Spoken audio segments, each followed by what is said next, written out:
Our next panelist is Hazel Malapit. She is Senior Research Coordinator at the Poverty, Health and Nutrition Division of IFPRI. Hazel? Thank you. I think we as a development community understand that closing gender gaps and empowering women is of intrinsic value to women and girls. It's also a key step toward achieving many of the SDGs, because all of our actions, our policies, our programs, our interventions, these are all mediated by gender dynamics. So numerous studies have shown that when women control resources, their families, especially their children, enjoy better health and nutrition. There are many studies that link women's empowerment with improved agricultural productivity, dietary quality, and maternal and child nutrition. And these connections are especially evident in rural areas, which shows the vital role that women play in agriculture, nutrition, and health.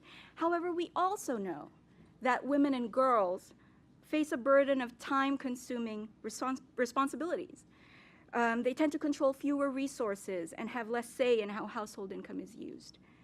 In societies where gender discrimination is deeply entrenched, parents invest less in girls in terms of health, nutrition, and education, and these are disadvantages that can lead to unfavorable outcomes later in life. So what should success look like? What's our collective vision? If it's a future where all members of society are able to truly participate in and benefit from the growth and transformation of rural areas, then we need to invest in women and girls and find ways to eliminate the barriers that constrain their lives. So how can that process of rural revitalization provide opportunities to empower women and girls? And how can empowering women and girls create sustainable rural communities? So before we can answer those questions, we first need to understand what we mean by empowerment.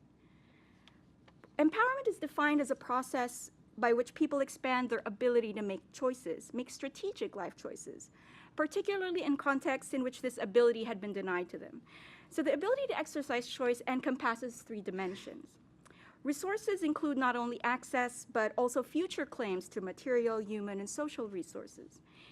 Agency is the capacity to act independently and make decisions. And achievements are well-being outcomes, such as good health and nutrition. So rural revitalization must therefore include opportunities for women and girls to have more access and rights to land, technology, and other resources. It should provide opportunities to increase their decision-making power and improve their well-being. Education and group membership can help support this process by building women's confidence, social connections, and access to information.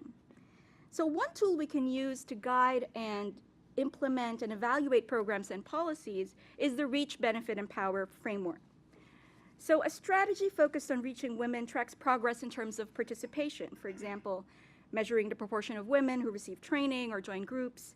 To ensure that women participate, projects often try to address gender-based constraints, by changing the time or place of meetings, forming women-only groups, or hiring women as lead farmers or extension agents. Now, even when projects reach women, it does not always benefit them.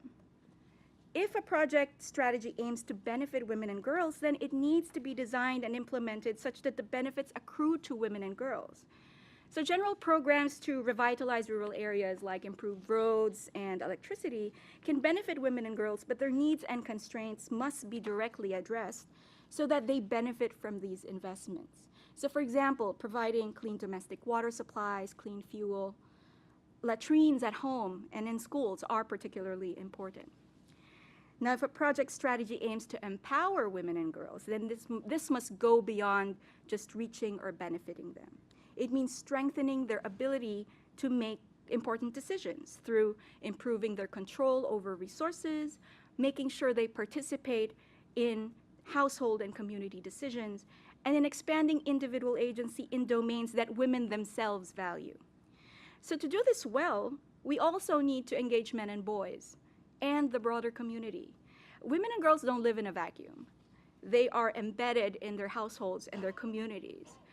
We've seen projects that have focused exclusively on women, which may have failed to consider appropriate roles and benefits for men, and this risks backlash and may create unintended consequences. So this not only endangers the sustainability of the project, but it also misses a critical opportunity for changing gender norms. Now finally, policies create the conditions for successful interventions and should also be evaluated with a reach, benefit, and power lens. Now, while the types of policy reforms needed will depend very much on the context, using better data and evidence alongside the reach, benefit, and power framework can help assure that women's needs are met and that women have the greater capacity to contribute to rural revitalization. Thank you.